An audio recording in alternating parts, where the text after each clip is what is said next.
Hey guys, it's Luke here, and this is another edition of Luclear Fusion.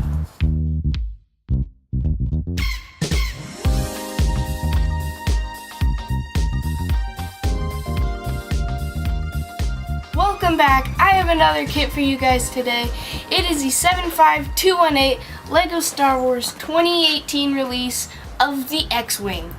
I have waited for this kit for a while. I've seen a ton of videos of the release and rumors that it's going to come out, and I was so excited to see it. I finally saw it on the shelves at the stores, and I had to get my hands on one immediately. So here's the front of the box. You can see that we have R2-Q2, Biggs Darklighter, R2-D2, and Luke Skywalker with his lightsaber.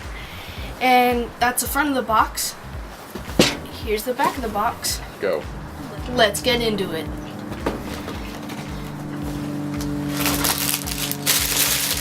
So in the box we have bag of parts number 2, bag of parts number 1,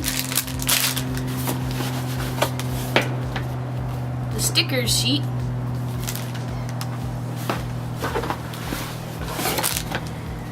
the instruction manual, which, if I do say so myself, is quite thick.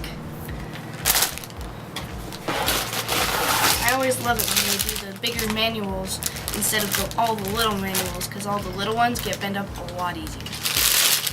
Yeah, bag of parts number 5.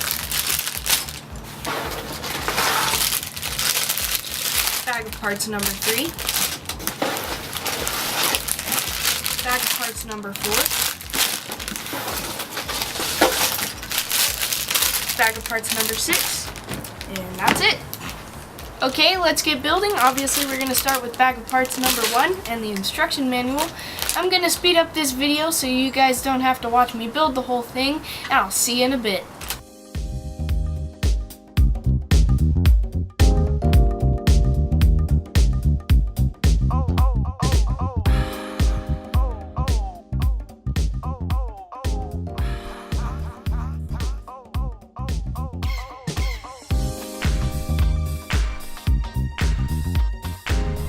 So I really like the shape of the nose here and how it chops in right here, and I really like the shaping of how they use these hinge bricks to just bring it out and then curve it back in, and it looks really fluid. And then you have this little venting detail on the dash, and in the cockpit you have some nice detail. You have a console and an actual seat. Now that's a first in a while. And I can't tell if it's like an oxygen container or a fire extinguisher, but that looks cool and fits nicely in there. So here's the cockpit piece. The print looks super sharp. I really like how that looks. It's very detailed. I like how this piece that they used, it's a specially molded piece for the X-Wing kits that they build. And I really like the shaping. It's almost exactly how it is in the movies.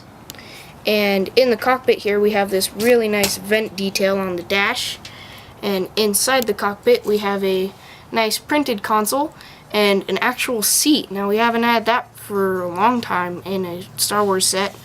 And back here we have a fire extinguisher or oxygen tank, but I think the cockpit looks really good. And right behind the cockpit we have space for one droid, and it does sit facing forward how it should be, whereas in the Jedi Starfighter early in this year we had it so it's sitting sideways instead of forward where it's supposed to sit forward. So here's the front landing gear strut. I think it looks really good. I love the part selection that they use for it, and the landing gear can go up all the way into the fuselage. And it's really flush under here, and there's what it looks like from the bottom. And even though the bottom does stick out a bit, that doesn't really bother me because it's barely anything. And here's the back landing gear. As they've done with past X-Wings, it's just a couple of little pegs. Those look really cool, but they are not retractable. And you might notice this little bobber here. That is an action feature, and I'll show you it later. So here's the back of the X-Wing. I think it looks really nice. The detail is amazing, and I really like the parts that they use for the engine glow here, these pink cones. And the gunmetal gray rims here that they use for the engine outlets also look really nice. But they did use garbage cans for the middle of the engine, which the more I play with it, the less they bother me because it adds texture and detail in a really cool way. So I really like the extra pieces that they used here that they didn't necessarily have to use, such as these little, what would be revolver pieces, I imagine to be like piping, and this piece right here also looks really nice because it just looks like more piping. And then this kind of looks like a radiator or some type of cooling system, and I think the back is super detailed, more than they necessarily had to do, and it looks really cool. So here's the top of the X-Wing. I think it looks really cool. I love how they kind of smoothed out the top of this mechanism here, but still kept it Lego with the studs.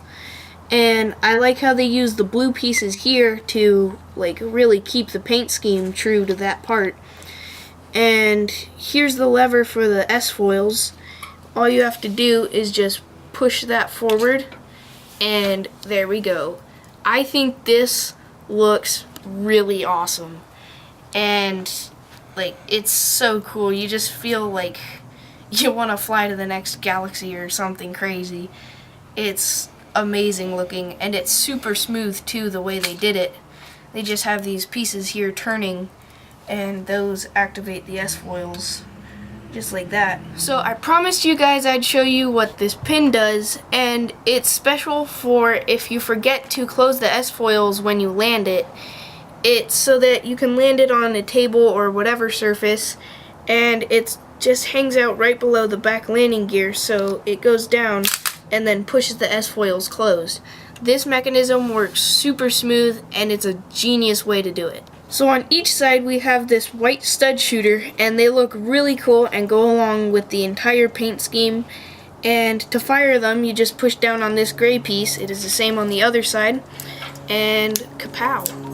So here we have spring-loaded shooters on each wing, and to load them you just take these red pieces here, and they have a notch on the top that you have to load into the notch on the top of the spring-loaded shooter itself. And you'll feel a click when that goes in, and to shoot it you just push down on the tip of it and it goes flying. So here's R2-Q2. I think he looks really cool. I like his head print and his front body print, and we do not get a print on the back of it, but nonetheless I still think that this is a great minifigure. On to R2-D2. So for R2-D2, as well as R2-Q2, we still have the front print and a head print that both look really cool, and we still do not get a back print, but nonetheless, also a really cool figure. So here's Luke Skywalker. He is one of two of the pilots that comes in this set. I really like his lightsaber and the printing on his vest with all that technical gear there. And I really like the waist piece that they use that's gray, and it has a very good printing on it. I also really like how the harness print on his legs translates over to that gray piece. So here's Biggs Darklighter. He is the second of two pilots that comes in this set. He has the same body print as Luke Skywalker, including the same waist piece and leg printing. So here's the helmet piece. There is one of these used for each of the minifigures. It is brand new to this set, and it is a dual molded helmet piece. I think it looks fantastic, and you can see the mold in there. It is between the translucent orange and the white piece, or white colors, and the prints are very, very high quality. These look fantastic. You even have the little lines here just like it does in the actual helmet, and this looks very, very accurate to the movie. So here we have the two pilots' faces. They both have alternate faces. This is their more happy face, and this is their more serious or angry face. And I really like the way these faces look. Biggs, you can tell, has his very iconic mustache, and I think these look really good. Bottom line, I think it's a great kit. It went together super smooth, fun build, great selection of minifigures, and the detail is insane. For that special Star Wars fan in your life, I think it is a great gift. And be sure to subscribe, smash that like button, and I'll see you next time on Luclear Fusion.